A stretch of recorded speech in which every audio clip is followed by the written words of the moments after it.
I made it. Um,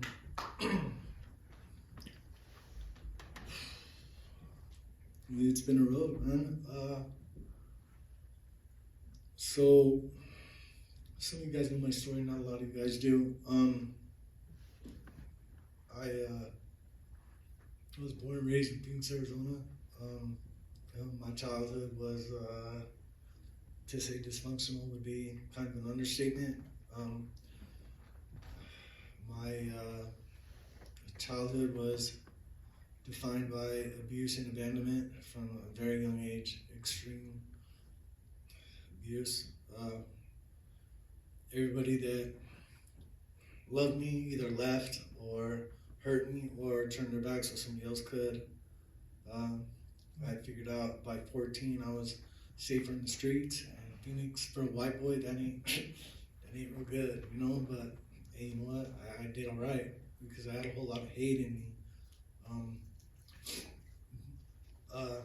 Abuse and everything undealt with it just created a lot of confusion in me. It created a lot of anger, bitterness, you know, and I lashed out, you know, at hurting anybody because what I figured out was if I was hurting people, I felt good inside, and it was just, and that's how I lived. And I was definitely a product of darkness, and and I found like it was just crazy, man, the way I came up. In between streets and institutions, that's how I got down. You know, I would catch a case, I go do time, I get healthy, I get out, I hit the block, I do my thing, make a little bit of money, stack some stuff, and then catch a case and lose it all. Go do some time, get healthy, get out with a property box, start over, stack it up, lose it, catch a case, whatever. You know, I would try to get sober, and because I always wanted more, I always wanted better. I couldn't figure out how to get it. You know, I would try to do the right thing. My mom would come back around. She'd give me a place to stay. She put a roof over my head. She put some food in my belly. She'd get me healthy, and I tried so hard to get it right. And then demons would come back. You know, it's like when you clean your house, you don't fill it with nothing positive. I mean, they come back stronger. You know, everything that I didn't deal with, I didn't know how to deal with it because I didn't have any problem solving skills. Nobody taught me how to be. Nobody taught me anything. You know, so that I would do what I knew how to do. I covered it up with drugs. I covered it up with violence. I covered it up with like hate. I lashed out. You know, and when people tried to love me, I was scared. You know, honestly, I was scared. I was scared of it because the people that were supposed to hurt me before, and I wasn't trying to get that again. So you know what? I hurt them first. You know, if you said you loved me, you were a victim to me. You know, if I wanted to eat, I had to make sure I did it by any means necessary. If I wanted nice things, I had to get them. So I did what I had to do to get them. And that defined my life.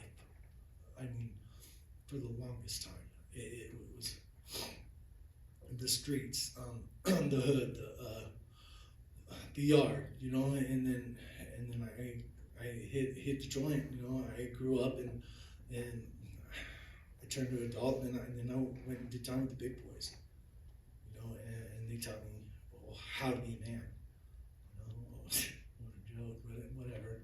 You know, somewhere along the way I managed to put together a family.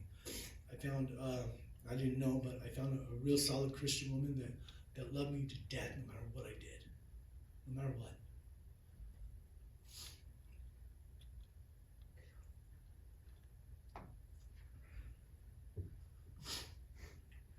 And also, sorry, and all I did was hurt her, you know, over and over.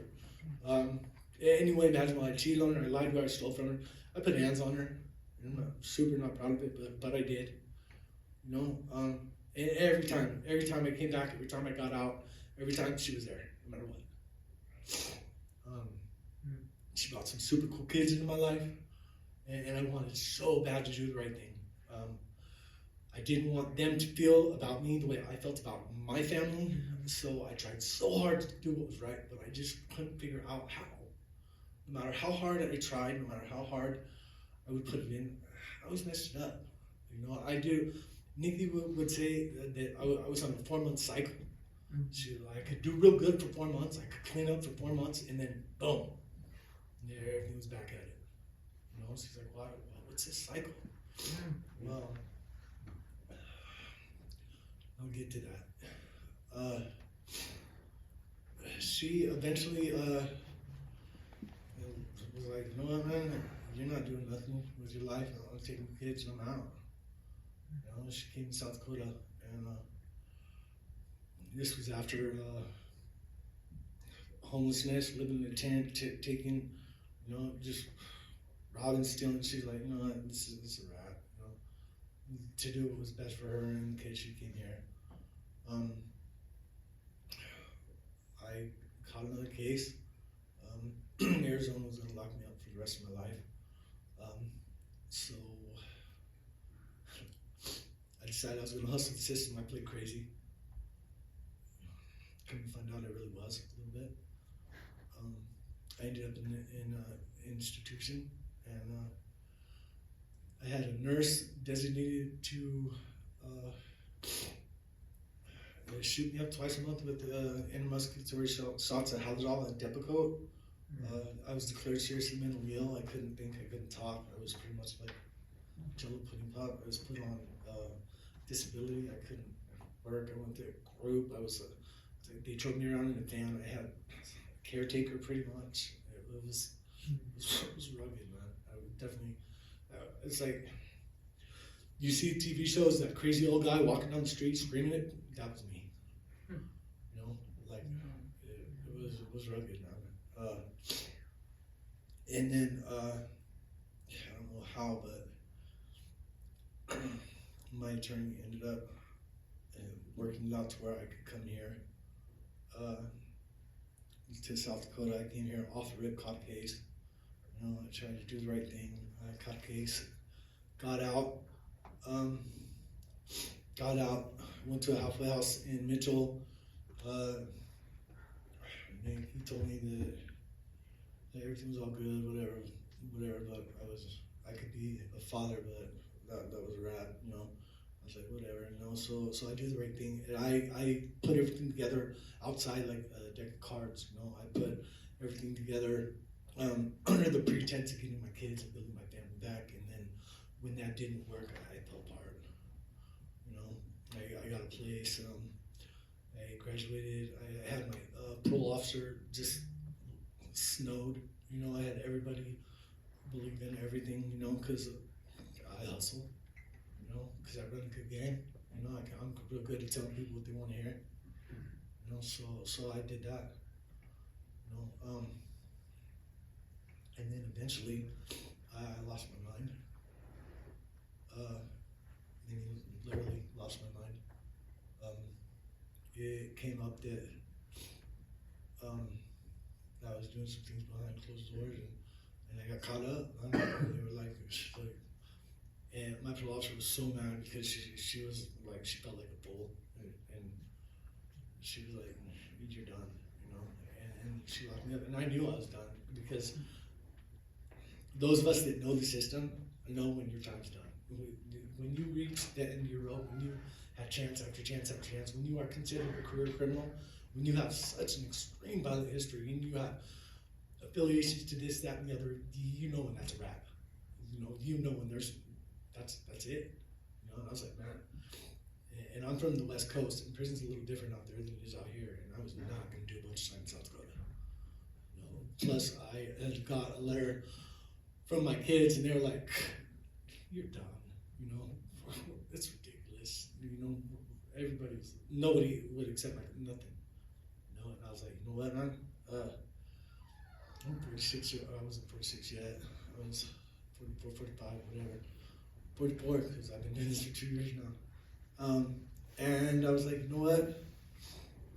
I tried, and I tried, and I tried, no matter what, and I can't do this. And I'm not living in prison. And I'm done. I mean, for real. I always said that suicide this, suicide that, what, yeah, but I was done. I was broken. You know, I had tried so many times to fail. I was a complete failure. No matter what no matter what I put together, I messed up.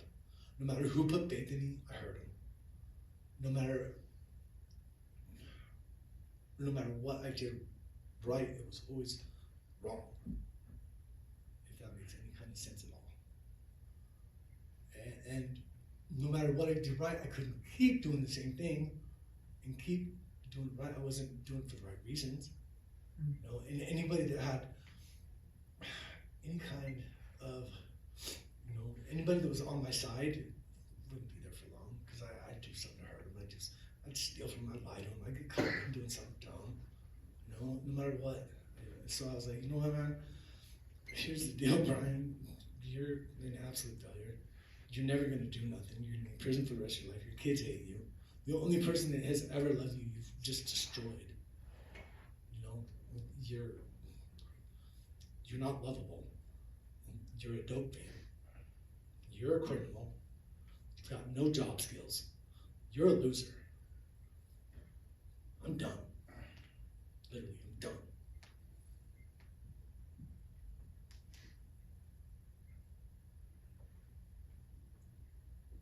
And I attempted to end my life. In Davidson County Jail, I wrapped an ace bandage around my neck. That was it. That was it for Ryan. You know, that was it.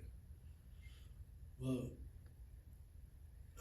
cops got to me quicker than I don't know if it was like I don't know if I was trying. I don't know what was going on exactly, but the cops got to me, and I ended up in suicide watch.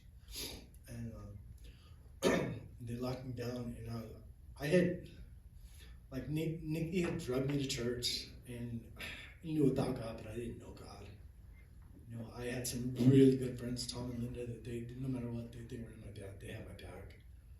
You know, and I knew that Linda used to be my drinking partner, but I knew that she just got sick, that she found God and changed her life drastically. They were in church, they did life groups. I mean, the cats put it in for the Lord. You know what I'm saying? It changed everything about them. So I knew what was possible. I had seen people turn their lives around, like, and I'd heard about it. I had opened the Bible, but I never understood any of it. You know,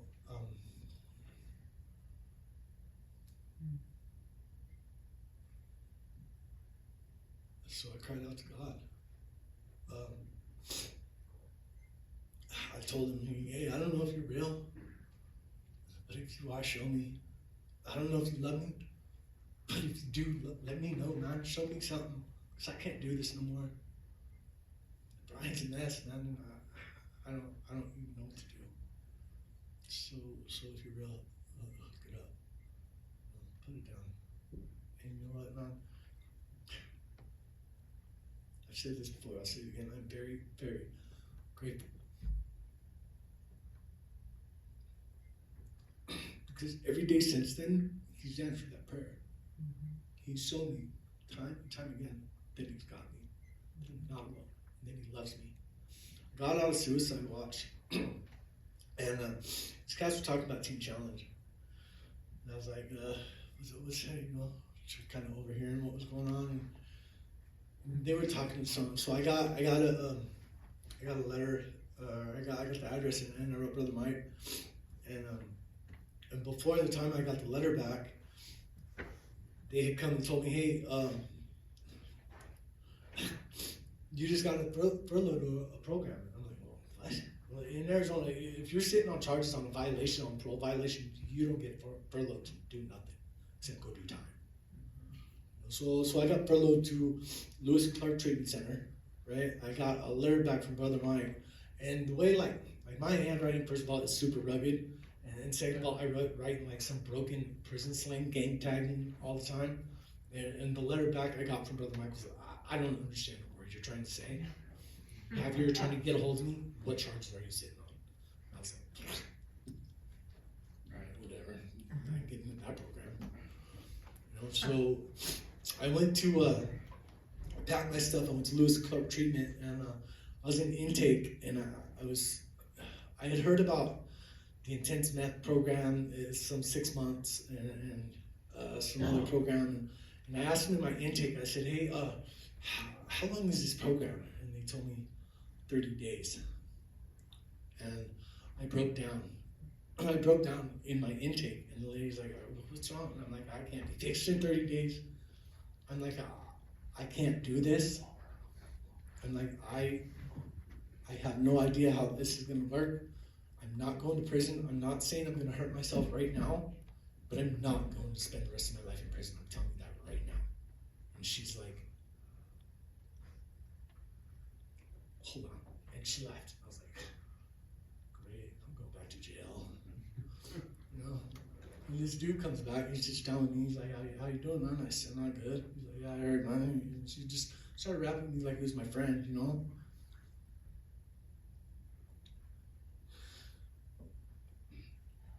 Today he is one of my closest friends. His name's John. He's a counselor. He's also a Teen Challenge graduate. He asked me what the problem was, and I told him I can't be fixed in 30 days, man. I said I got issues that I need to deal with. You know, if I'm going to do anything different ever, and unbeknownst to traditional rehabilitation centers, he told me about God. He didn't care. He's like, look, I graduated from this program called Teen Challenge. I'm like, I got a letter from Brother Mike in my back pocket. 2 + 2 equals divine intervention today. You know, I was like, he's like, yeah, Reverend Mike Gilmar. He's like, yeah, and he got me his number, and I started talking with Mike. And our first conversation was probably pretty much like most of your guys' first conversation with Brother Mike. You know, he asked me what was going on, how old I was, and I told him. And he asked me about my kids, if I was married, and I told him. And he's like, that pretty much was like, that. Do you think it's time to step up, be a man, and help me out with your kids? I was like, sure. You know, one thing that I've grown to love about Brother Mike is no matter what, he tells you the truth in love, no matter what, whether it's good, whether it's bad, he loves you, and he's going to help you get better. You know, all the staff here. I wish, man, you guys are so awesome. I know Brother Mike's sister, you took a heck of a chance letting me come in here with my history. And I know that it's only by God's grace that I'm standing here right now, and I'm so grateful for you guys. All of you. Brother Calder, Brother Lynn, I was Brother Tyler was here, Brother Dustin, all you guys are so awesome. And you guys, these dudes really put it in, and they sacrifice so much, and they're not here to get rich. And, you know, not here anyway. They're building treasures in heaven, believe that. You know, but anyway, so John told me about Teen Challenge, and I spent the period of the next 30 days not like really seeking the Lord, but like being positive or trying to be positive and like putting it in for my recovery and doing like everything that was asked of me there. Because Brother Mike told me, you know what? I'm not going to take you into Teen Challenge while you're on the front. I'm not even going to send you an application. You finish what's in front of you, and then we'll talk. And I did that. Because I wanted to change my life. I didn't want to die, and I didn't want to spend the rest of my life in prison. I wanted to change, and through talking to John and his wife Abby, who's also a counselor, also a Teen Challenge graduate. There's another guy, Ben, who's there, also a Teen Challenge graduate, and these dudes were awesome. And I figured out, if you want what somebody has, I used to say take it, but that's not how you get down today. If you want what somebody has, do what they do to attain it. You know, and these dudes, they had like an aura around, and like John and Abby are so happy, man, and Ben is just such a good dude, man. And so I finished what was in front of me. I went back to jail. When I got back to jail, like I had talked to John, and I was like, look, man, I really want this religion thing, but I'm involved in some things that it's not cool. You can't just go and say, hey, you know what? I found Jesus. Deuces, I'm out. Man, don't work like that. Not really. I've been on the other side of that. I've been that dude that then people have told me, hey, you know what, man, I don't want to do this. Yeah, well, make a decision. You know, it is what it is. You know, you should have thought about that before you put that stuff on you. Well, I talked to John about it. I'm like, look, he's like, well, if you're sincere, then do what you do. You know, I'm like, all right. So I got back to jail, man, and I put it out there. I'm not interested in being the coolest guy on the block anymore. I'm not interested in being the toughest guy on the street. I'm trying to change my life, and this is what I need to do. I call Brother Mike repeatedly. I had people put money on my book so I could call Brother Mike. And then Brother Ian decided he was going to get married, which kind of put a wrench in things because I was trying to get in here at that time. But I continued to call Brother Mike, and I was like, look, he sent me an application, which was 23 pages. And when I was done adding my criminal history, it was 25 and a half. And I was like, oh, and it says on the front of the application, it's in your best interest to be as honest as possible. And I took a weekend to fill out that application because I was like, because I never put all my cards on the table. I always keep something close. I don't always put it all out there. I haven't always put it all out there. I always, you don't always play all your cards. You gotta keep something back. Well, I didn't keep nothing back. I put it all out there.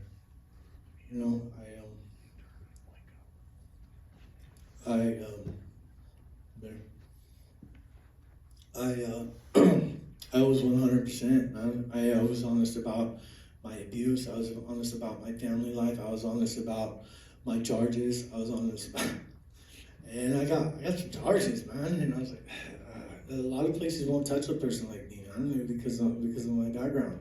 I have been involved in some, not with some very nice people. I've been, man, I've been roasted over the fire time and time again. And when Brother Mike and I spoke over the phone, he's like, look, Brian, I'm gonna be honest with you, your criminal history concerns me. And I'm like, yeah, I know, but you know what? I've never had a chance at anything before, and I promise you that if you give me a chance, it will not make you sorry.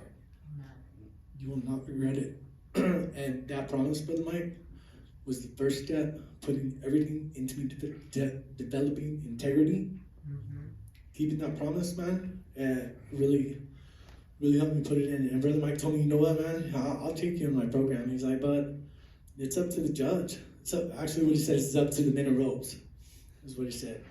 And I went before the judge, and the guy that was in front of me, I hadn't done half the things I had done, and he was recommended a reduced sentence, a treatment center, and some other things. And he stepped in front of the judge, and the judge was like, look, man, you're not learning your lesson.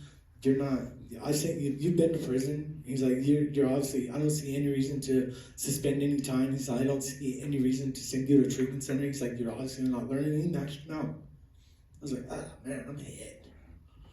And I went up right after him, and he didn't even really look at me. He was reading my charges, reading my case. He was looking at the computer screen, and my attorney read something from my parole officer, read something from the treatment center I was at, where I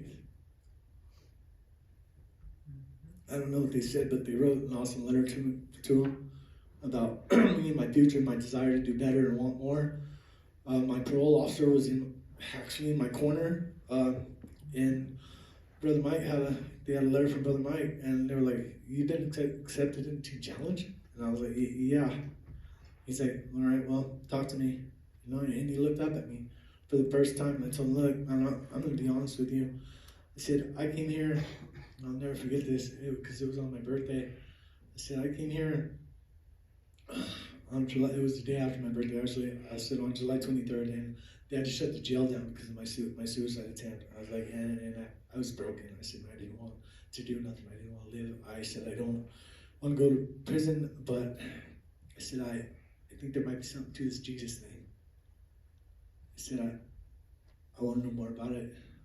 I have a desire, I want more. I was like, and if I go to prison, regardless, the end result is I'm going to challenge. I had it in my head. I had talked to John. I talked to Addie. I was like, look, man, if I got to go through time, can you guys get me to challenge? And they're like, yeah. The judge said, well, you know what? Mr. Guerin, you're going to challenge.